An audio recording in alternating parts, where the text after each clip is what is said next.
Okay, શ્લોક કોણ બોલશે આજે? પહેલો શ્લોક. હા, કલ્પનાબેન. તો રેખાબેન છે? અચ્છા, નથી. ખંજનબેન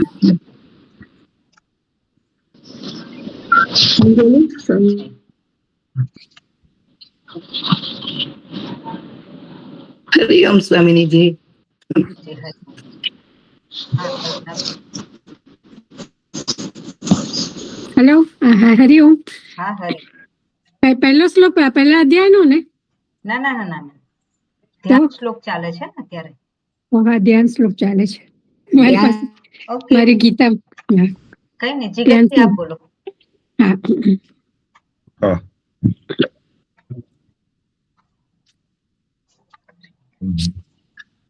પાર્થાય પ્રતિબોધિतं ભગવત. જી.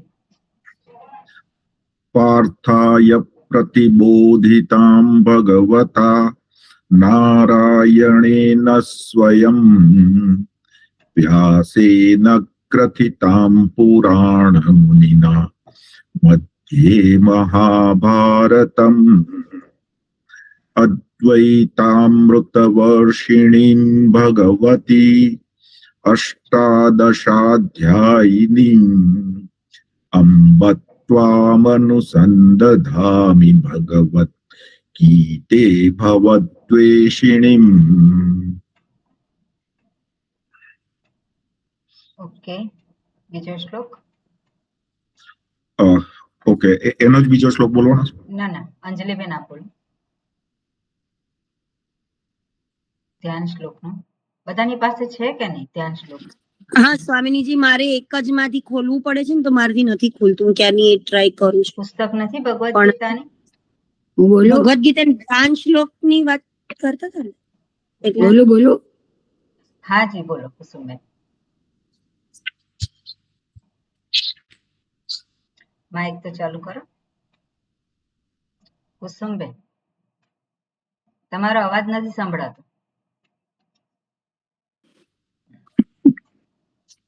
નમોસ્તુતે વ્યાસ વિશાલ બુદ્ધે. ના ના, એવું નહીં રાગ.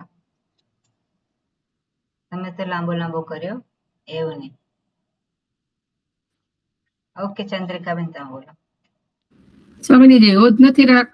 નમોસ્તુતે વ્યાસ વિશાલ બુદ્ધે ફુલ્લાર વિંદાયત પત્ર નેત્ર येन त्वया भारत तैल पूर्णः प्रज्वालितो ज्ञानमयः प्रदीपः.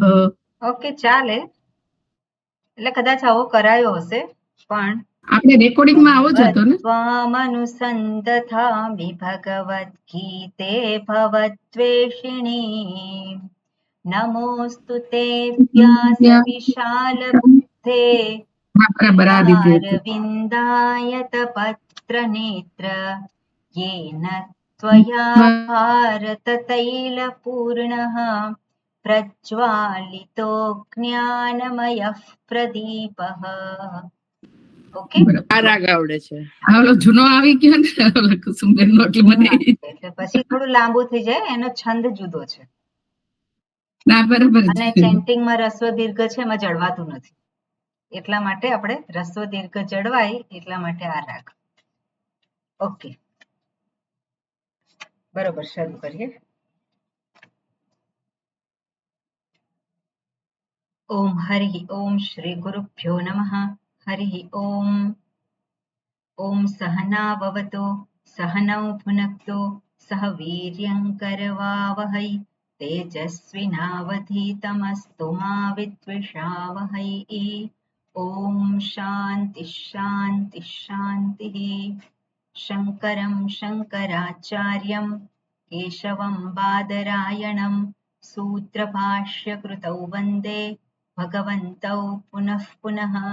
ईश्वरो गुरुरात्मेति मूर्तिभेदविभागिने व्योमवद्व्याप्तदेहाय दक्षिणामूर्तये नमः. ઓકે, બરોબર. આપણે પહેલો શ્લોક જોયો અને બીજો શ્લોક પણ જોયો છે, મને લાગે છે ને કે પહેલો શ્લોક જ થઈ ગયો છે, બીજા બાકી છે બીજાથી. બે બીજો તો બાકી છે, એક જ જોયો તો બીજો બાકી છે. અચ્છા, બીજો બાકી છે, બરોબર. પહેલા શ્લોકમાં આપણે જોયું ભગવદ્ ગીતાના સંદર્ભમાં. એકચ્યુઅલી તો બધા જ શ્લોક જે છે ભગવદ્ ગીતાની આસપાસ બધા સંકળાયેલા છે. એટલે ભગવદ્ ગીતા જે આપણે ગીત કહીએ છીએ, જેના મુખમાંથી નીકળે છે, એવા ભગવાનના સંદર્ભમાં વાત કરે છે, જે ક્યાં છે તો કે મહાભારતમાં છે. તો મહાભારતની વાત કરે છે. મહાભારતની રચના કોણે કરી છે તો વેદવ્યાસજીએ કરી છે. તો વેદવ્યાસજીને પણ નમસ્કાર છે. અને સાથે સાથે એનું જે ફળ જે છે એ પણ દર્શાવે છે. અને અર્જુન જે છે એ અર્જુન આ ભગવદ્ ગીતા રૂપી અમૃત છે એનું પાન કરી અને પોતે મુક્તિને પામે છે. મુક્તિ એટલે મોક્ષ, એટલે કોઈ કાલ્પનિક સ્થિતિને આપણે મનમાં નહીં ધારણ કરવાની, પણ મુક્તિને પામે એટલે અનુભવાતા બંધનમાંથી છૂટી ગયા. હવે અનુભવાતું બંધન છે કેવા પ્રકારનું છે તો અનુભવ બધાને છે કે નહીં? બંધનનો અનુભવ છે અને દરેકને માટે બંધનના ક્ષેત્ર જુદા જુદા છે, ખરું કે નહીં? દરેકને માટે બંધનનું ક્ષેત્ર જુદું જુદું છે. એટલે મુક્તિ પ્રાપ્ત થાય એટલે શું છે? જે અનુભવાય છે બંધન, એમાંથી છુટકારો થાય. અને કઈ રીતે છુટકારો થયો છે તો કે ભગવદ્ ગીતા રૂપી ઉપદેશને ગ્રહણ કરીને અર્જુનને બંધનમાંથી છુટકારો થયો છે. અને એટલે એનું નિરૂપણ કરેલું છે. અને આગળ બીજા બધા શ્લોકો પણ ભગવદ્ ગીતાને અનુલક્ષીને જ છે. એટલે પહેલો શ્લોક જે છે ભગવદ્ ગીતાને અનુલક્ષીને જે હતો એમાં કહ્યું તો ભવદ્વેષિણીમ અદ્વૈતામૃત વર્ષિણીમ ભગવતીમ અષ્ટાદશાધ્યાયિનીમ, હે માં હું તારું અનુસંધાન કરું છું. અનુસંધાન કરું છું એટલે શું? ભગવદ્ ગીતાનું અનુસંધાન કરું છું. અનુસંધાન કરીએ એટલે શેનું અનુસંધાન થાય? હવે અનુસંધાન શબ્દ છે શું છે? પહેલા સંધાન થયેલું છે, પછી એનું પાછું અનુસંધાન, એટલે આગળ જે સંધાન થયેલું છે એ જ વસ્તુ ચાલુ છે. એટલે ભગવદ્ ગીતા જે છે, ભગવદ્ ગીતાને જે કંઈ ઉપદેશ આપેલો છે એનું અનુસંધાન હું કરું છું. અને હું અનુસંધાન કરું છું શેને માટે? તો શેને માટે? તો આપણે જોઈએ કે હું શેને માટે સત્સંગમાં જઉં છું. આ પ્રશ્ન આપણે વારંવાર આપણી જાતને પૂછવાનો હોય, અને હું પણ વારંવાર આ વસ્તુ સત્સંગમાં દર્શાવતી હોઉં છું. કારણ કે જેટલું સ્પષ્ટતા આપણને આપણા પ્રશ્નમાં હશે એટલો જવાબ સરળ બની જાય. એટલે કોઈ પણ કાર્ય કરીએ તો હું શેને માટે કરું છું? તો ભગવદ્ ગીતાનું મારે સત્સંગ કરવાનો છે તો શેને માટે કરવાનો? કાલ્પનિક કોઈ જવાબ નહીં, પણ શેને માટે હું કરું છું? ભગવદ્ ગીતા શું આપી શકે એમ છે?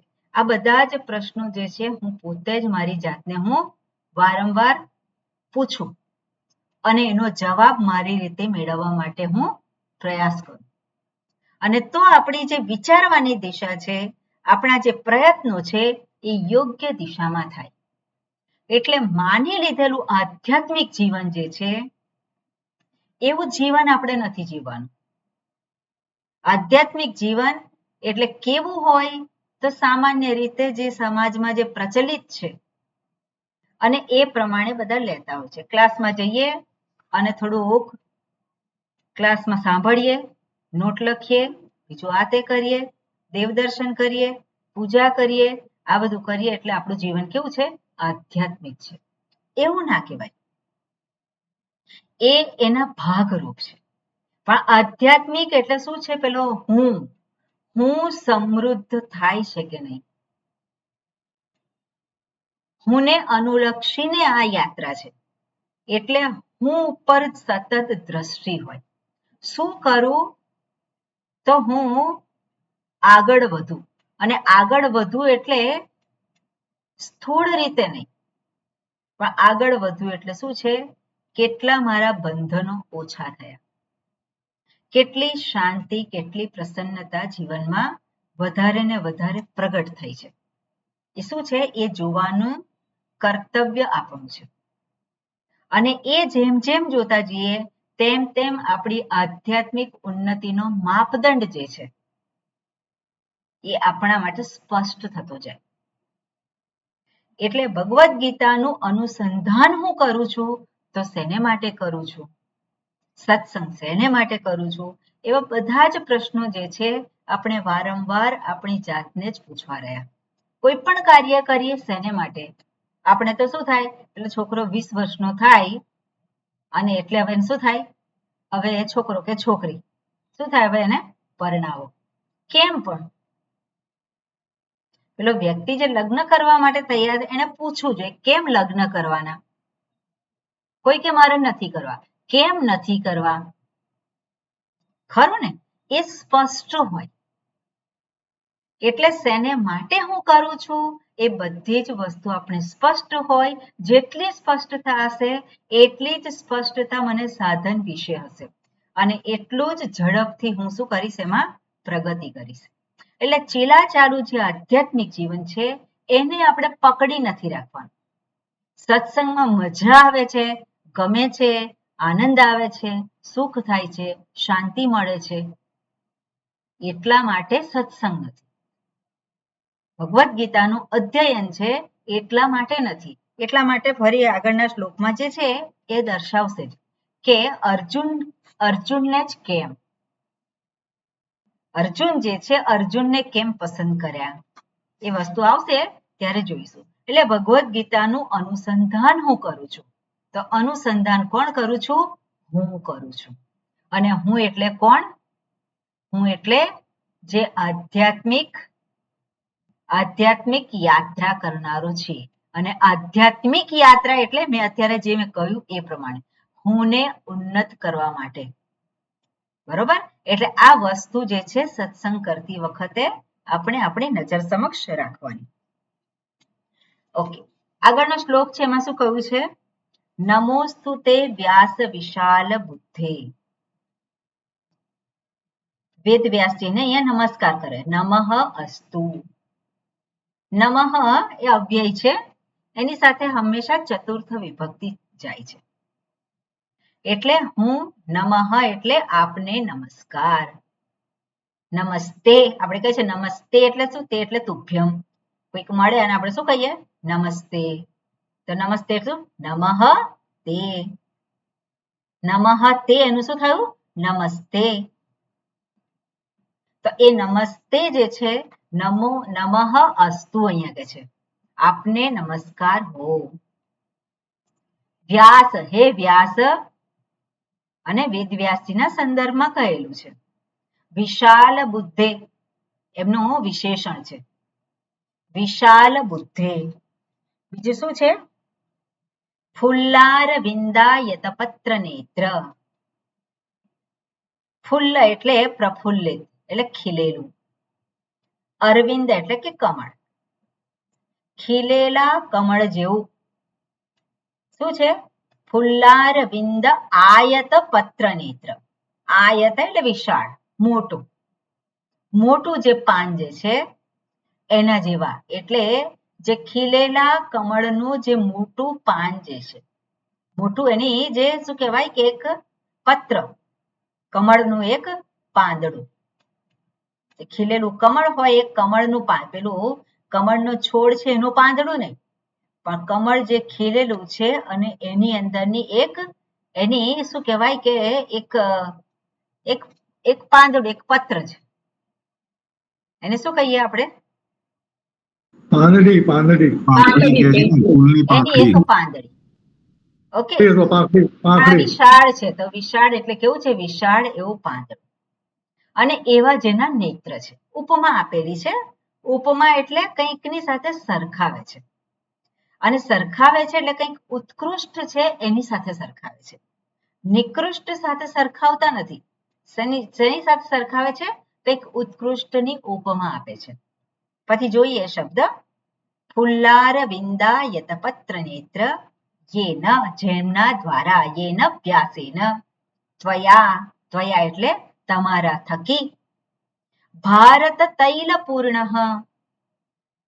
ભારત તૈલ પૂર્ણ એટલે મહાભારત રૂપી તેલથી પૂર્ણ એવો જે દીપક છે એને પ્રજ્વાલિત, અને પ્રજ્વાલિત એટલે પ્રગટાવેલો છે. હે વેદવ્યાસજી, તમારા દ્વારા મહાભારત રૂપી તેલની અંદર ભગવદ ગીતા રૂપી જ્ઞાન દીપક પ્રગટાવેલો છે. એટલે વેદ વ્યાસજીને કઈ રીતે દર્શાવે છે? કેવા છે? જેમણે ભગવદ ગીતાનો ઉપદેશ આપેલો છે ને, ભગવાને જે ઉપદેશ આપ્યો અર્જુનને, એ જ ઉપદેશને એમણે શ્લોકબદ્ધ કર્યો છે. તો એમણે ભગવાનનો ઉપદેશ સાંભળ્યો કે નહીં? એમણે ભગવાનનો ઉપદેશ સાંભળેલો છે. અને એમણે જ્યારે શ્લોકમાં એને શ્લોક રૂપે મૂક્યું, ત્યારે ભગવાને જે રીતે ઉપદેશ આપ્યો એ જ ઉપદેશ, એટલે ભગવાને જે ઉપદેશ આપેલો હતો એ જ ઉપદેશને શ્લોક રૂપે મૂકેલો છે. એટલે એમાં પોતાનું વિશેષ કંઈ મૂક્યું નથી. એટલે જેવો ઉપદેશ છે એવું જ એમાં શ્લોકમાં એમણે નિરૂપણ કરેલું છે. નહીં તો કોઈક વ્યક્તિ હોય અને એની પોતાની માન્યતા ભળી જાય, પોતાના વિચારો ભળી જાય. પણ અહીંયા શું છે? વેદ વ્યાસજીને એમના પોતાના વિચારો ભળેલા નથી, એમની કોઈ માન્યતા આમાં ભળેલી નથી. પણ ભગવાને જેવું અર્જુનને આપ્યું એવું જ એમણે શ્લોક રૂપે મૂકેલું છે. અને એવું ક્યારે સંભવિત છે? એને અહીંયા દર્શાવે છે કે વિશાલ બુદ્ધિ, જેની બુદ્ધિ કેવી છે? વિશાળ છે. આ બુદ્ધિની વિશાળતા એટલે શું? બુદ્ધિની વિશાળતા એટલે શું? આપણે કહીએ ઘણી વખત કે જાડી બુદ્ધિ છે. તો જાડી બુદ્ધિ એટલે શું? જાડી બુદ્ધિ એટલે સંકુચિત બુદ્ધિ. સંકુચિત બુદ્ધિ. જે બુદ્ધિ છે ખરી, પણ પેલો અકબંધ રાખે છે. તો અકબંધ રાખેલી બુદ્ધિ કેવી થઈ જાય? પછી ચાલે નહીં. એટલે અહીંયા જે બુદ્ધિ છે કેવી છે? વિશાળ બુદ્ધિ છે. હવે વિશાળ ક્યારે કહેવાય? હવે વિશાળ શબ્દ, વિશાળ બુદ્ધિ વાળા, તો વિશાળ એટલે એનું કયું માપ? જ્યારે આપણે વિશાળ શબ્દ કહીએ તો વિશાળ એનું કયું માપ? એટલે કે સમગ્ર વિશ્વ. સમજદારી હોય એવી બુદ્ધિ. એટલે એને અમાપ કહેવાય, અથવા તો જે સમગ્રને જોઈ શકે છે, જે સમગ્રતાથી જોઈ શકે છે. વિશાળ બુદ્ધિ છે એટલે શું છે? સમગ્રતાથી જોઈ શકે છે. અને સમગ્રતાથી જોવું એટલે કોને કહેવાય? આગળ આ બધી ચર્ચા આવવાની છે. સમગ્રતાથી જોવું એટલે શું છે? દીર્ઘ દ્રષ્ટિ કહેવાય. હા, દીર્ઘ દ્રષ્ટિ કહેવાય. દીર્ઘ દ્રષ્ટિ તો બરોબર છે. દીર્ઘ દ્રષ્ટિ એટલે લાંબુ જોવું. પણ તો વિશાળ બુદ્ધિ છે જે સમગ્રતાથી જોવું. અને સમગ્રતાથી જોવું એટલે ટૂંકમાં આપણે એવું કહી શકીએ કે જેમાં એક પણ પરિબળ, એક પણ આસ્પેક્ટ, એક પણ દ્રષ્ટિકોણ જે છે એ રહી ના ગયો હોય. જેવી રીતે આપણે કહીએ કે હુંને આપણે જોઈએ તો હુંનું આ જગત સાથે સંકળાયેલ છે. આ હું જે આપણે કહીએ તો હું એક જગત સાથે સંકળાયેલ છે. અને જગત અંતર્ગત આપણે જોઈએ તો આપણે આજે પૃથ્વી કહીએ છીએ એ પૃથ્વી સાથે સંકળાયેલ હું પેલો છે. એને પછી આપણે જોઈએ કે હું ભારત સાથે સંકળાયેલ છું, હું ગુજરાત સાથે સંકળાયેલ છું, હું જે શહેરમાં રહું છું કે જે ગામમાં રહું છું એની સાથે સંકળાયેલ છું. હું મારા પેલો જે આજુબાજુમાં જે શું છે લોકો છે પડોશીઓ સાથે સંકળાયેલ છું. હું ઘરના મેમ્બરો સાથે સંકળાયેલો છું. એટલું જ નહીં, હું આ શરીર સાથે સંકળાયેલ છું. ઇન્દ્રિયો સાથે, મન, બુદ્ધિ, આ બધાની સાથે પેલો હું જે છે એ સંકળાયેલો છે. અને એટલે જે બધું જ જોવાને માટે બધા જ આસ્પેક્ટથી જોવાને સમર્થ છે પોતાને. અને જ્યારે પોતાને જુએ છે બધા જ આસ્પેક્ટથી, એનો અર્થ છે કે બધાને જ એ સમગ્રતાથી જોઈ શકે છે. અને એવા જે જોઈ શકે એને કહેવામાં આવે છે વિશાળ બુદ્ધિ. બીજી દ્રષ્ટિએ સૂક્ષ્મ બુદ્ધિ પણ કહી શકીએ. સૂક્ષ્મ બુદ્ધિ એટલે સૂક્ષ્મ એવા વિષયો જે છે, સ્થૂળ નહીં પણ સ્થૂળની પાછળ જે સૂક્ષ્મ રહેલું છે અને એને જે જોઈ શકવાને સમર્થ છે. અત્યારે છે આ ડિટેલમાં બહુ જવાની આવશ્યકતા નથી, આગળ બધી વાતો આવવાની જ છે. એટલે જે સૂક્ષ્મ જોવાને સમર્થ છે એવી બુદ્ધિ. તો આપણે જોઈએ કે અહીંયા મહાભારતમાં 4 પુરુષાર્થનું વર્ણન કરેલું છે. 4 પુરુષાર્થ કયા છે? તો ધર્મ, અર્થ, કામ અને મોક્ષ. મનુષ્ય તરીકે મનુષ્યને માટે આ 4 પુરુષાર્થ છે. બીજા કોને માટે 4 પુરુષાર્થ છે? બીજા કોઈને માટે 4 પુરુષાર્થ નથી.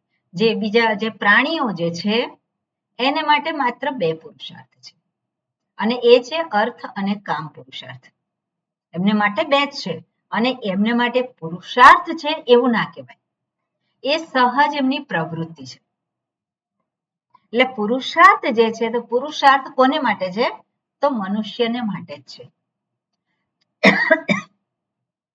પુરુષેણ અર્થ્યતે ઇતિ પુરુષાર્થ. પુરુષ દ્વારા એટલે કે મનુષ્ય દ્વારા જેની કામના કરવામાં આવે છે, જેને પ્રાપ્ત કરવામાં આવે છે, એને કહેવામાં આવે છે પુરુષાર્થ. તો ધર્મને પ્રથમ મૂક્યો છે. ધર્મ, અર્થ, કામ અને મોક્ષ. તો મહાભારતમાં આ 4 પુરુષાર્થની વાત કરેલી છે. 4 પુરુષાર્થ જે છે એને કેવી રીતે પ્રાપ્ત કરી શકાય એ બધું જ ત્યાં નિરૂપણ કરેલું છે. વેદમાં પણ આ વસ્તુનું નિરૂપણ છે. વેદમાં પણ આ 4 પુરુષાર્થનું નિરૂપણ છે. એવી રીતે મહાભારતમાં પણ આ 4 પુરુષાર્થ દર્શાવેલા છે. એટલા માટે મહાભારતને એવું કહેવામાં આવે છે કે 5મો વેદ છે. મહાભારતમાં એવું કાંઈ નથી, એવું કાંઈ રહી ગયું નથી જે જગતમાં ન હોય. મહાભારત જે છે એમાં એવું કાંઈ નથી રહી ગયું જે જગતમાં ના હોય. એટલે બધું જ ત્યાં દર્શાવેલું છે. અને બધું જ છે એવી રીતે કેનવાસ ઉપર દર્શાવેલું છે, બધા જુદા જુદા પાત્રો દ્વારા દર્શાવેલું છે કે જેથી કરીને આપણે આપણી જાતને કોઈક પાત્રની સાથે સરખાવી અને આપણી સ્થિતિને જોઈ શકીએ. આસક્તિથી ગ્રસ્ત હોય તેની સ્થિતિ કેવી હોય? તો દુર્યોધનનું પાત્ર છે. તો મને જો આસક્તિ હોય, પુત્રાસક્તિ હોય, તો હું જોઈ શકું કે દુર્યોધનને પુત્રાસક્તિ હતી અને એણે પોતાનું હિત અને દુર્યોધનનું હિત પણ કરેલું નથી. એને ગમે છે એટલે હું કરું, તે શું થાય? એ અધર્મની તરફ દોરી જાય છે. એટલે વ્યક્તિ ધર્મથી અધર્મ તરફ દોરી જાય છે, દોરાઈ જવાય છે નથી.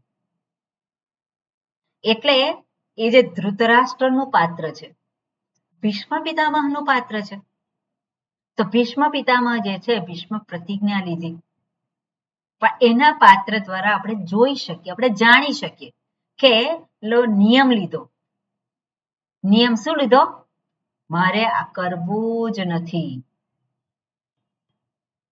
તો એ શું થાય? ત્યાં ભીષ્મ પિતામહ પાસે બધું જ સામર્થ્ય હતું, બધું જ હોવા છતાં પણ એક પ્રતિજ્ઞા જે છે એ પ્રતિજ્ઞાને કારણે શું થયું છે? ઘણું બધું ગુમાવવાનું થયું. પણ સાથે સાથે પ્રતિજ્ઞા લીધી છે તો એક પ્રતિજ્ઞાને વળગી રહ્યા એવું એમનું સામર્થ્ય છે એ પણ ત્યાં દર્શાવે છે કે ગમે તે થયું પણ પોતે પ્રતિજ્ઞા છોડી નથી. એટલે આપણે જોઈએ કે બધા પાત્રોની સાથે આપણે આપણી જાતને મૂકી શકીએ, જેથી કરી અને આપણે જે છે આપણે કઈ જગ્યાએ શું કરવાનું, કયો માર્ગ અપનાવવાનો એ આપણને ખબર પડે. એટલે મહાભારતમાં જે મોટું આપણે કહીએ કે ચિત્ર છે એ ચિત્રમાં બધા જ પુરુષાર્થને અનુલક્ષીને બધા પાત્રો ગોઠવેલા છે. અને જેને મુક્તિ જોઈએ છે તો મુક્તિ માટે કયું પાત્ર છે? તો અર્જુનનું પાત્ર છે. તો અર્જુનની સાથે હું સરખાવું મારી જાતને. તો અર્જુનનું જે વ્યક્તિત્વ છે એવું વ્યક્તિત્વ મારે મારામાં પ્રગટ કરવાનું છે. તો અર્જુનનું વ્યક્તિત્વ કેવું છે? એને આસક્તિ નહોતી? અર્જુનને આસક્તિ હતી કે નહીં? આસક્તિ હતી એટલા માટે તો મોહ થયો છે. એ વિવેક નથી કરી શક્યા. એટલે એને આસક્તિ હતી. તો મને આસક્તિ છે કે નહીં? મને આસક્તિ છે કે નહીં? નથી એવું કહી શકાય કે મને આસક્તિ નથી. એટલે જે અનુભવ સિદ્ધ જે સ્થિતિ છે એ સ્થિતિ જે અર્જુનની છે કાલ્પનિક નથી. અર્જુનની જે સ્થિતિ જે છે કાલ્પનિક નથી, પણ એની જે સ્થિતિ છે એવી જ કંઈક મારી સ્થિતિ પણ છે. અને એમાંથી અર્જુન બહાર નીકળ્યા તો હું પણ બહાર નીકળી શકું. અને એટલે અર્જુનના પાત્ર સાથે આપણે પોતે ગોઠવાઈએ.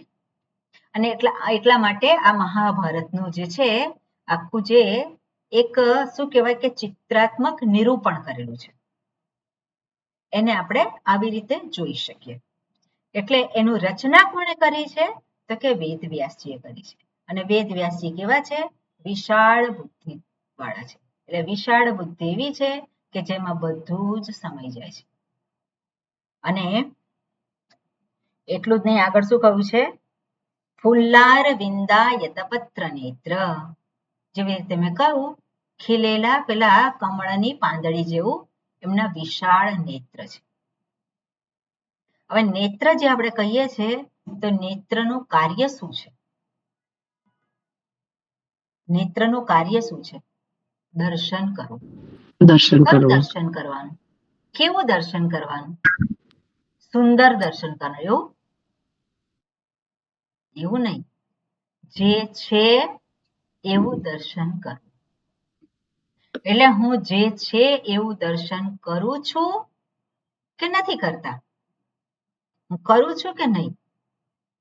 જે છે એવું દર્શન મને થાય છે?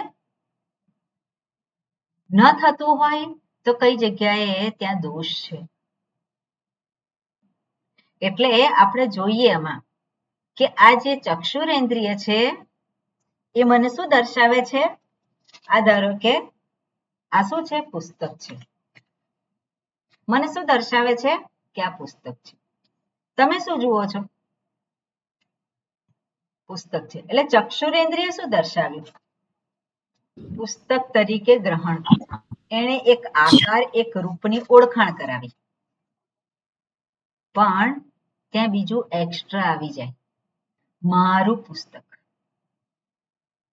તો એ મારું જે છે ક્યાંથી આવ્યું? તરત એની સાથે જોડાઈ ગયું. ક્યાંથી આવ્યું? અંદર એની સાથે ભળી ગયું. એટલે આપણે જગત જે છે એવું આપણને દેખાય છે તો આપણે એ જે છે યથાર્થ દર્શન. પણ યથાર્થ દર્શન સામાન્ય રીતે થતું નથી. એટલે અહીંયા જે એમના નેત્ર જે છે કેવા છે? વિશાળ નેત્ર છે. ફુલ્લ અરવિંદ. હવે કમળ જે છે તો કમળ એ કેવું છે? કમળ શેનું પ્રતીક છે? કમળ જોઈએ કીચડમાંથી એ પ્રગટ થાય છે અને છતાં પણ કીચડનો સ્પર્શ થતો નથી. એટલે જ એના નેત્ર કેવા છે? જગતમાં બધું જ જે કહીએ કે મહાભારતમાં બધું ધર્મ અને અધર્મ બંને હતા. તો દ્રષ્ટિ જે છે ક્યાં જવાની છે? બધી જ જગ્યાએ જાય છે, પણ છતાં પણ કાંઈ અડતું નથી. એટલે નેત્રથી દર્શન કયું કરે છે? યથાર્થ દર્શન કરે છે. એટલે ત્યાં શું છે? અસંગતા દર્શાવે છે. અને એટલે એવા જેના નેત્ર છે. ફુલ્લાર વિંદા યતપત્ર નેત્ર યેન ત્વયા, યેન ત્વયા, ત્વયા એટલે તમારા દ્વારા, આપના દ્વારા, યેન જેમના, જેના દ્વારા એટલે કે યેન ત્વયા, જેમના તમારા દ્વારા, જે તમારા દ્વારા. ભારત તૈલ પૂર્ણ, તૈલ પૂર્ણ એટલે તેલથી પૂર્ણ. તેલથી પૂર્ણ એવું શું છે? પ્રદીપ. તેલથી પૂર્ણ જે છે પ્રદીપ, પ્રદીપ એટલે કે દીવો. અને કયું તેલ છે? તો કે મહાભારત રૂપી તેલ છે. એટલે મહાભારત રૂપી તેલની અંદર આપે દીવો પ્રગટાવેલો છે. જ્ઞાનમય, જ્ઞાનમય એટલે જ્ઞાનરૂપી પ્રજ્વાલિત, જ્ઞાનને પ્રગટ કરેલું છે. તો જ્ઞાનરૂપી દીપકને પ્રગટાવેલો છે. કોના દ્વારા પ્રગટાવેલો છે? વેદ વ્યાસજીની વાત કરે છે કે આપના દ્વારા મહાભારત રૂપી જે તેલમાં મહાભારત રૂપી તેલ પૂરેલો દીવો જે છે એને આપે પ્રગટાવેલો છે. બરોબર, આ પ્રમાણે અહીંયા કરેલું છે. જ્ઞાનમય પ્રદીપ. ઓકે, વિશેષ કઈ ખાસ છે નહીં. આગળનો શ્લોક છે. ઓકે, કોણ વાંચશે? ઓકે, હર્ષાબેન. પ્રપન્ન પારિજાતાય તોત્ર વૈત્રેકપાણયે જ્ઞાન મુદ્રાય કૃષ્ણાય ગીતામૃતદુહે નમઃ. ફરી વાંચો. પ્રપન્ન પારિજાતાય તોત્ર વૈત્રેકપાણયે. ત્યાં જોવાનું છે. તોત્ર પછી શું છે? શું લખેલું છે? તોત્ર પછી વેત્રૈક, તોત્ર વેત્રૈક. હા, બોલો ગીત. પ્રપન્ન પારિજાતાય તોત્ર વૈત્રૈકપાણયે. વે છે. તોત્ર વેત્રૈક. હા, પ્રપન્ન પારિજાતાય તોત્ર વેત્રૈકપાણયે જ્ઞાન મુદ્રાય કૃષ્ણાય ગીતામૃતદુહે નમઃ. કે વારંવાર બોલાવ્યું કારણ કે ઘણા બધાની ભૂલ થતી હોય છે અહીંયા. એટલે તોત્ર વૈત્રેક નથી. શું છે? તોત્ર વેત્રૈક. તોત્ર વૈત્રૈક પાણયે. હવે અહીંયા જે છે કૃષ્ણને નમસ્કાર. કૃષ્ણાય નમઃ. નમઃ મેં કહ્યું અવ્યય છે અને ચતુર્થ વિભક્તિ એની સાથે આવે. તો ચતુર્થ વિભક્તિમાં કહે છે કૃષ્ણાય, જ્ઞાન મુદ્રાય, ગીતામૃત દુહે. આ બધા છે કૃષ્ણને માટેના વિશેષણ છે અને એમને હું નમસ્કાર કરું છું. હવે કૃષ્ણાય, તો કૃષ્ણ શબ્દનો અર્થ શું થાય? કૃષ્ણ એટલે કે જે બધાને આકર્ષે છે, જે બધાને ખેંચે છે. હવે શું ખેંચે છે બધાને? બધાને સુખ ખેંચે છે. બધાને શું જોઈએ છે? સુખ જોઈએ છે. એટલે કૃષ્ણ શું કરે છે? બધાને ખેંચે છે. એટલે બધા જ જાણે અજાણે કોની તરફ જાય છે? કૃષ્ણ તરફ જ જાય છે. બધાની દિશા ક્યાં છે? ત્યાં જ છે. એટલે જીવ માત્ર કૃષ્ણ તરફ જ જાય છે. એટલે સુખને જ શોધે છે. એટલે જે કૃષ્ણ એટલે કોણ છે? કે જે સુખ પ્રદાન કરનાર છે તે કૃષ્ણાય. અને કોણ છે? તો કે પહેલેથી આપણે જોઈએ પ્રપન્ન પારિજાતાય. તો પ્રપન્ન એટલે શરણાગત. શરણાગતને માટે પારિજાત સમાન છે. જે પારિજાત જે છે એ વૃક્ષનું નામ છે. જેવું કહેવામાં આવે છે સ્વર્ગમાં હતું પહેલા અને પછી અહીંયા પૃથ્વી પર પણ એ આવ્યું છે. તો એ પારિજાત વૃક્ષ છે એની વિશેષતા શું છે? એની વિશેષતા જે છે એની જે સુગંધ છે, એની જે સુગંધ જે છે કેવી છે? સુગંધ આપણને સ્પષ્ટ રીતે અનુભવાય. રાત્રે એના એક તો એ વસ્તુ છે કે એના ફૂલ જે છે રાત્રે બધા ખીલે અને પછી પડતા હોય. સવારે ઉઠીએ ત્યારે આખી ચાદર ત્યાં નીચે પથરાઈ ગઈ હોય. એટલે એ ફૂલની ત્યાંથી પસાર થતા હોય તો સરસ સુગંધ આવે. તો અહીંયા પણ શું છે? પ્રપન્ન, શરણાગતને માટે પારિજાત સમાન છે. તો પારિજાત જે છે એની જે સુગંધ છે એ સુગંધ એને સ્પર્શ્યા વગર રહેતી નથી. એવી જ રીતે જે શરણાગત છે એને, જે કોને શરણાગત છે? તો કે ભગવાનને શરણાગત છે. તો ભગવાનને શરણાગત છે તો એને માટે એનો સ્પર્શ થયા વગર રહેતો નથી. એની સુગંધ એની પાસેથી પ્રાપ્ત થયા વગર રહેતી નથી. હવે જે પ્રપન્ન એટલે કે જે શરણાગત છે એને જ એની સુગંધ આવે કે બીજાને પણ આવે?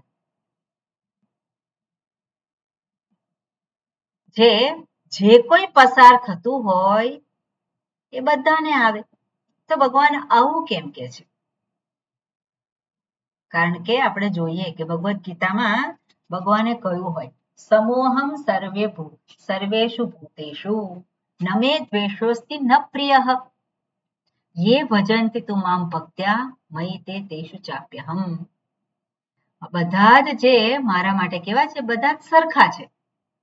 પ્રાણી માત્ર મારા માટે સરખા છે, પણ જે મારા શરણે આવેલો છે એ મને પ્રિય છે. એવું કેમ કે છે?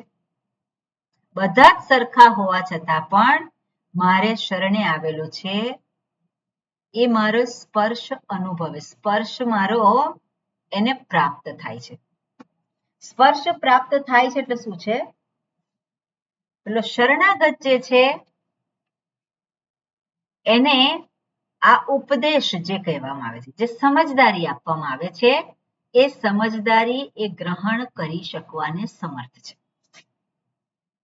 એટલે શરણાગતિનું મહત્વ જે છે એ દર્શાવે છે.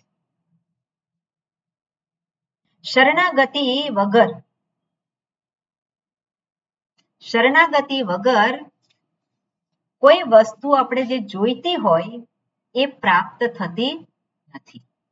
હવે પ્રાપ્ત થતી નથી એટલે શું કહેવાય? જેના અનુગ્રહને આધારે જે વસ્તુ પ્રાપ્ત થાય છે એવી એ પ્રાપ્ત થઈ શકે. જે પેલો શરણાગત છે એ શરણાગત જેને શરણે છે એ શરણે જેને શરણે છે એનું કર્તવ્ય છે કે શરણે આવેલાને શું આપવું, કેવું આપવું, કઈ રીતે આપવું. અને એટલા માટે જે પેલો શરણે ગયેલો છે એને માટે જે જરૂરી છે એ પ્રમાણેની સમજદારી. કારણ કે લો જે શરણે જાય છે એને પોતાને ખબર નથી, પણ જેના શરણે ગયેલો છે એને ખબર છે. પેલાને ખબર નથી મારે શું લેવાનું છે, પણ આપનારને ખબર છે કે મારે શું આપવાનું છે અને કેવી રીતે આપવાનું છે. અને આપણે તો અત્યારે ઓનલાઈન બધું ચાલતું હોય છે, પણ અહીંયા શું કહ્યું છે? પ્રપન્ન, જે શરણે આવેલો છે. તો શરણે આવેલો છે એટલે શું છે? કે એની જે બુદ્ધિ જે છે એ બુદ્ધિને કઈ રીતે દોરી જવી. જ્યારે પેલો જે ગુરુકુળમાં રહેતો હોય, જે ગુરુની નજીક રહેતો હોય, તો એ ગુરુનું આખું શું કરે છે? વ્યક્તિત્વને જુએ છે. બધા શિબિરમાં જતા હોય અને ત્યારે ખબર પડે કે પેલા વક્તા છે અથવા તો ગુરુ સ્થાને જે છે એનો વ્યવહાર, એની અભિવ્યક્તિ કેવી છે, એનો વ્યવહાર કેવો છે, એનો ઉપદેશ જે છે એ ઉપદેશમાં એ શું કહેવા માંગે છે. એટલે ઓડિયો વિઝ્યુઅલ જ્યારે એ પ્રમાણેનો કોન્ટેક્ટ થાય, શું છે? પ્રત્યક્ષ જુએ છે અને સાંભળે છે. અને ત્યારે ખબર પડે કે કઈ જગ્યાએ સમજાતું નથી, ક્યાં અટકેલો છે, એનું જીવન જે છે એ જીવનમાં કઈ બાજુ એનો ઝુકાવ છે, કઈ એની મર્યાદા છે, એ બધું શું થાય છે? એ સ્પષ્ટ થાય છે. અને એટલે સાધના કયા પ્રકારની કરવી, કઈ યોગ્ય છે, એ બધું જ એને માર્ગદર્શન પ્રાપ્ત થાય છે. અહીંયા તો ઓનલાઈન હોય એટલે જવાબદારી કોની હોય? જવાબદારી વ્યક્તિની પોતાની હોય, પણ ત્યાં જવાબદારી કોની છે? ત્યાં ગુરુની જવાબદારી છે. અને એટલા માટે એમણે જે આપવાનું છે એમાં એ કઈ રીતે આપે કે જેથી કરીને એને પહોંચી જાય. એટલે એટલા માટે પ્રપન્ન પારિજાતાય. પારિજાત જે છે એ વૃક્ષ, જે કલ્પ વૃક્ષ, અને એવું કહેવાય કે જે સ્વર્ગમાં હતું અને જે ઈચ્છા થાય એની ઈચ્છા પૂરી થાય. તો અહીંયા પણ શું છે? પેલો ગયો છે, શેને માટે ગયો છે? ગુરુ પાસે કઈ ઈચ્છા લઈને ગયો છે? મુક્તિ માટે ગયો છે, મોક્ષ માટે. તો એ મોક્ષની પૂર્તિ થાય એટલે જે વસ્તુ આપણે માગીએ એ પ્રમાણે પ્રાપ્ત થાય. તો શું માગવાનું છે? પેલો ગુરુ પાસે શું માગે? હું ધન મને પ્રાપ્ત થઈ જાય, સંતતિની પ્રાપ્તિ થઈ જાય, એ માગવાનું છે. એ માગવાથી કાર્ય થવાનું નથી. એટલે શું માગવાનું? જે શરણે આવેલો છે. આપણે જોઈએ કે સ્વામીજી પાસે કેટલાય લોકો જતા હોય, આ મારા છોકરાને ઠેકાણે પડી જાય, આ જે છે આનું કઈ થતું નથી સ્વામીજી, આ બંને ઝઘડે છે, એટલે ઝઘડામાંથી શું કરીએ, હવે થાકી ગયા છે, તે બધા પ્રશ્નો લઈને જાય. તો પછી શું આપે? મુક્તિ આપે ને. સ્વામીજી શેની વાતો કરે? મોક્ષની વાતો કરે? ના કરે. કઈ વાતો કરવાની? વ્યવહારિક વાતો. એને કંઈક ઉપયોગી થાય, કંઈક ઉપાય એને બતાવે. અહીંયા જે દર્શાવેલ છે કે પારિજાત સમાન છે, તે શું આપવાને સમર્થ છે? એટલે પેલા વ્યક્તિની પોતાની જવાબદારી છે. વ્યક્તિએ પોતે વિચારવાનું છે, હું શેને માટે જઉં છું, ખરું ને? એટલે શું મારે જોઈએ છે એને સ્પષ્ટ હોય જતા પહેલા, અને એની પહેલા એને પોતે વિચાર કરેલો છે. શું મારે જોઈએ છે, શું નથી જોઈતું એનો પણ વિચાર કરે, અને કેમ જોઈએ છે એ બધો વિચાર કરી અને પછી ગુરુ પાસે જાય. અને એ ગુરુ એને શું કરે છે? મોક્ષ શાસ્ત્ર એટલે કે મુક્તિનો માર્ગ બતાવે છે. એટલે પ્રપન્ન પારિજાતાય, આગળ શું કહ્યું છે? તોત્ર વેત્રૈક પાણયે. તોત્ર વેત્ર એક પાણયે. પાણી શબ્દ જે છે, પાણી એટલે કે હાથ, અને જેના એક હાથમાં તોત્ર અને વેત્ર છે. તોત્ર એટલે કે ચાબુક, તોત્ર એટલે દોરી હશે કદાચ. તોત્ર વેત્રૈક પાણે, તોત્ર એટલે ચાબુક. હા, ચાબુક. અને વેત્ર એટલે કે જે પેલું અહીંયા દર્શાવે છે કે જે ભગવાન સારથી તરીકે છે, અને એમના હાથમાં ચાબુક અને લગામ છે. એટલે આ પ્રમાણે જેમના એક હાથમાં ચાબુક અને લગામ છે એવા તોત્ર પાણી, અને તોત્રપાણી ભગવાન છે અને ચતુર્થ વિભક્તિ એમને તોત્રપાણયે. ઓકે, તોત્ર વેત્રૈક પાણયે. તો આ પ્રમાણે અહીંયા એનું જે ભગવાનનું અહીંયા નિરૂપણ કરેલું છે. આગળ છે જ્ઞાન મુદ્રાય કૃષ્ણાય ગીતામૃત દુહે નમઃ. ગીતામૃત દુહે નમઃ. ગીતા અમૃત દુહે. તો અહીંયા જે છે દુહ, ગીતામૃત દુહ, ગીતા જે દૂધ જે છે દુહે નમઃ છે, એટલે અમૃત જેવું જે દૂધ, અમૃત જેવા દૂધનું દોહન કરનારા. ગીતાને અમૃત સાથે સરખાવેલી છે. ગીતા રૂપી જે દૂધ છે એ કેવું છે? અમૃત સમાન છે. અને એને દુહે, દુહે નમઃ એટલે શું છે? એનો દોહનાર છે એ. એટલે ભગવાને શું કરેલું છે? ગીતા રૂપી જે અમૃતનું દોહન કરેલું છે. અહીંયા એનો ગાયનો અહીંયા વાત નથી કરી, આગળના શ્લોકમાં આવશે. એટલે ગીતા રૂપી અમૃતનું દોહન કરનાર એવા ભગવાનને નમસ્કાર. તો ભગવદ્ ગીતાનો ઉપદેશ જે છે એ કોણે આપેલો છે? તો ભગવાને આપેલો છે. એટલે આ અમૃત સમાન છે. અમૃત એટલે શું? અમૃત શબ્દના બે અર્થ થાય છે. અમૃત એટલે અમરત્વ અને અમૃત એટલે સુખ. અમૃત એટલે શું? સુખ.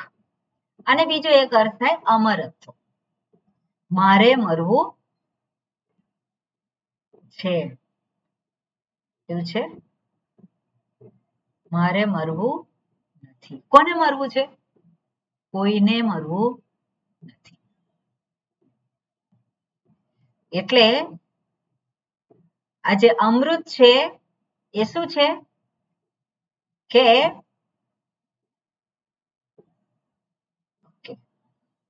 કંઈક અવાજ આવે છે, શેનો અવાજ આવે છે? તો ગીતા રૂપી અમૃત જે છે એટલે જે અમર બનાવનાર છે, અને બીજું કે જે સુખ પ્રદાન કરનાર છે. અને કેવું સુખ? મારે જેવું સુખ જોઈએ છે એવું સુખ. તો કેવું સુખ મારે જોઈએ છે? કેવું સુખ જોઈએ છે? જે સુખ ક્યારેય જતું રહે નહીં એવું. જે સુખ ક્યારેય ન જાય. અને ક્યારે ન જાય? ઘરમાં ના જાય અને બહાર પણ ના જાય. સવારે ના જાય અને રાત્રે પણ ના જાય. કોકની સાથે હોવ ત્યારે પણ ના જાય અને કોઈનાથી કોઈ ના હોય ત્યારે ના જાય. એટલે આઠે ભોર આનંદમાં, જાગું ત્યારે પણ આનંદમાં અને સૂઈ જવું ત્યારે પણ આનંદમાં. એટલે એવું જે સુખ જે છે એ સુખ જોઈએ છે. અને એ જે છે અમૃત શબ્દનો અર્થ થાય. એટલે ગીતા રૂપી અમૃતને દોહન કરનાર જે છે એ ભગવાન કૃષ્ણને નમસ્કાર છે. હવે ભગવાનના એક હાથમાં શું છે? સ્તોત્ર અને વેત્ર. બીજા હાથનું અહીંયા દર્શે જ્ઞાન મુદ્રાય. તો જ્ઞાન મુદ્રા યસ્ય સહ, અને જ્ઞાન મુદ્રઃ અને તસ્મૈ. તો જેનો એક હાથ શું છે? જેમાં જ્ઞાન મુદ્રા છે. આને શું કહેવાય? જ્ઞાન મુદ્રા. ચિન્હ મુદ્રા પણ કહેવામાં આવે છે. અને એની અંદર આપણે જોઈએ કે આ જે છે રાઉન્ડ છે અહીંયા, એ રાઉન્ડ શેનો નિર્દેશ કરે છે? પૂર્ણનો નિર્દેશ કરે છે. આ જે શું છે? આ જે છે પૂર્ણનો નિર્દેશ કરે છે. અને પૂર્ણ એટલે શું છે? અમાપ, જેમાં કાંઈ બાકી નથી. અને કઈ રીતે સંભવિત છે? તો આ પ્રથમ આંગળી છે એને જીવને દર્શાવે છે અને અંગૂઠો છે એ ઈશ્વરને દર્શાવે છે. એટલે જીવ અને ઈશ્વર જ્યારે એક થાય કઈ રીતે થાય? મહાવાક્યનો ઉપદેશ. ક્યાં છે મહાવાક્ય? શાસ્ત્રમાં.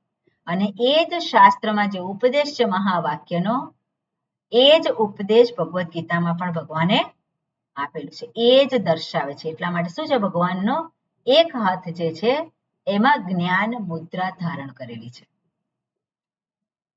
એટલે આ જે મુદ્રા છે શું કહેવાય? આ જે તર્જની કહેવામાં આવે. તર્જની અને અંગૂઠો.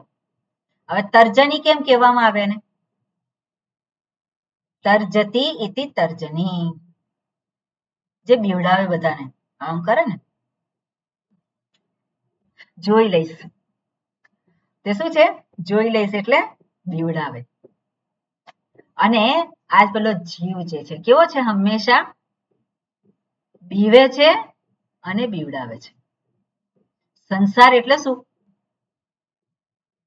સંસાર એટલે પોતે બીવું અને બીવડાવું. જે પેલો બળવાન હોય તો પોતે બીવે અને મારા કરતા નબળો હોય તો એને બીવડાવે. જગતમાં શું ચાલે છે?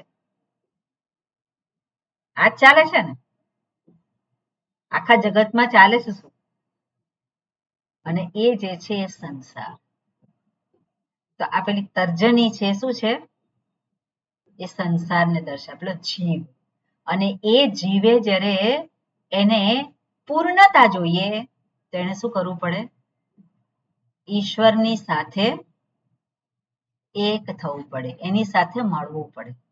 અને તો પછી એ શું છે? ત્યાં એ સંસારમાંથી બહાર નીકળી ગયું છે. એટલે એને પૂર્ણતાની પ્રાપ્તિ થાય છે. ત્યાં સુધી સંસાર એટલે અપૂર્ણતા જ બની રહે છે. એટલે જ્ઞાન મુદ્રા જે દર્શાવે છે કે ભગવદ્ ગીતા જે ઉપદેશ આપે છે એ એકત્વનો ઉપદેશ આપે છે. જે ઉપનિષદમાં જે ઉપદેશ આપેલો છે એ જ ઉપદેશ ભગવાને ભગવદ્ ગીતામાં પણ આપેલો છે. એટલે એને પણ મોક્ષ શાસ્ત્ર જ કહેવામાં આવે છે. જે પહેલા આપણે જોયું હતું કે ભગવદ્ ગીતા એ શું છે? મોક્ષ શાસ્ત્ર છે. એટલે અહીંયા આ રીતે દર્શાવેલું છે. એટલે કે છે જ્ઞાન મુદ્રાય કૃષ્ણાય ગીતામૃત દુહે નમઃ. ઓકે, બધા શબ્દો સ્પષ્ટ છે? આગળનો શ્લોક જોઈએ. હા, કોણ બોલશે? હાજી, હા, કલ્પનાબેન. સર્વોપનિષદો ગાવો દુગ્ધા ગોપાલ નંદન પાર્થો વત્સત્સુધીર્ભોક્તા દુગ્ધમ ગીતામૃતમ મહત. મહત. ઓકે, અહીંયા શું દર્શાવે છે? સર્વોપનિષદો ગાવઃ. સર્વ ઉપનિષદ રૂપી ગાય છે. આગળ શું છે? દોગ્ધા ગોપાલ નંદન. હા, દોગ્ધા એટલે એનું દોહન કરનાર. કોણ છે? ગોપાલ નંદન. હા, ગોપાલ નંદન એટલે કે કૃષ્ણને દર્શાવે છે. પાર્થ વત્સ સુધીઃ ભોક્તા. પાર્થ એટલે કે અર્જુન, વત્સ એટલે વાછરડા સમાન છે. અને શું કરે છે? સુધીઃ ભોક્તા. સુધીઃ એટલે દૂધ. સુધીઃ એટલે જે સુષ્ઠુધિયઃ, જેની બુદ્ધિ કેવી છે? બુદ્ધિ જેની સુધીઃ એટલે કે આપણે એને સજ્જન કહીએ. જેની બુદ્ધિ જે પ્રમાણે દોરાવી જોઈએ એ પ્રમાણે દોરાય છે. સુધીઃ એ કોણ છે? ભોક્તા છે. કોનો? દુગ્ધમ. એ દૂધનો ભોક્તા કોણ છે? અર્જુન છે. અને ગીતા અમૃતમ મહત. તો ગીતા રૂપી અમૃત છે અને કેવું છે? મહાન અમૃત છે. એટલે મહત, આજે મહત દુગ્ધમ એવું પણ કહેવાય અને મહત ગીતા અમૃતમ એ પણ લઈ શકાય. વિશેષણ બંને જગ્યાએ લેવાય.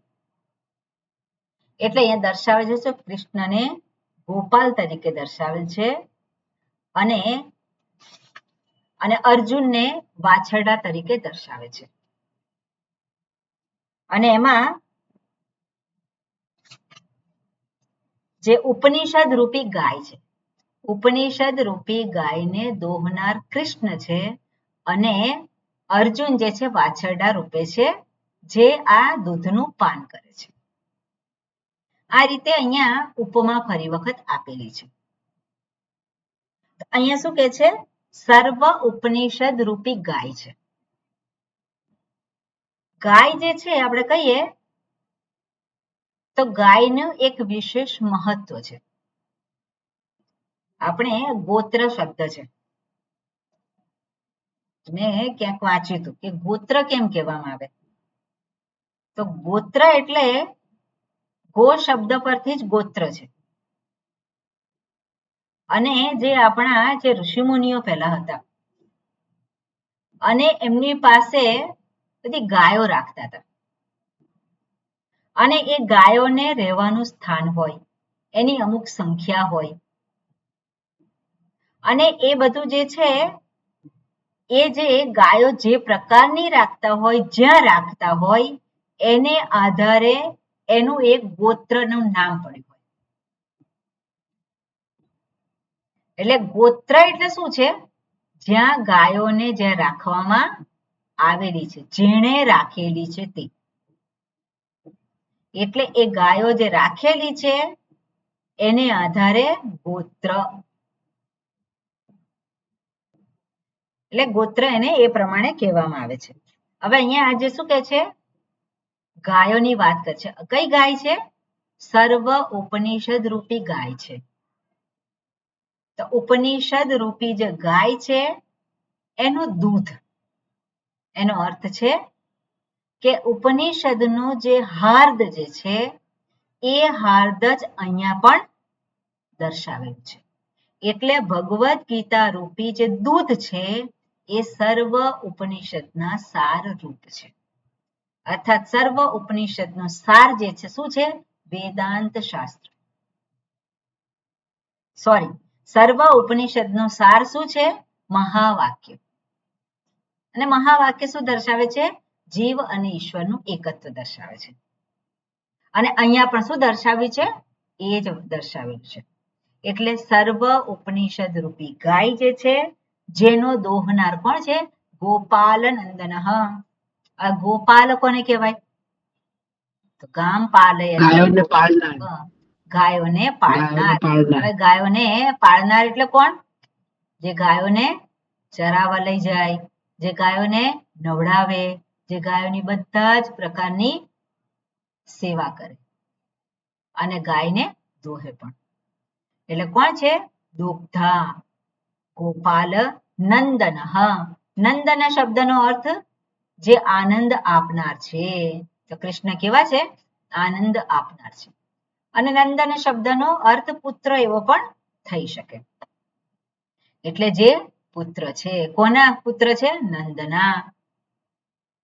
તો નંદન, નંદન એટલે એના પુત્ર છે, ગોપાલ નંદન. ઓકે, પછી આગળ શું કે છે? પાર્થ વત્સ.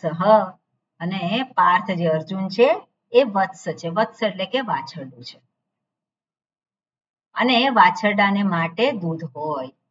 દૂધ કોને માટે હોય? વાછરડાને માટે હોય. પેલી ગાય દૂધ આપે, ક્યારે આપે? સામે વાછરડું બાંધે તે દૂધ આપે. એટલે દૂધ એનું કોને માટે છે? વાછરડાને માટે છે. માત્ર વાછરડાને માટે છે?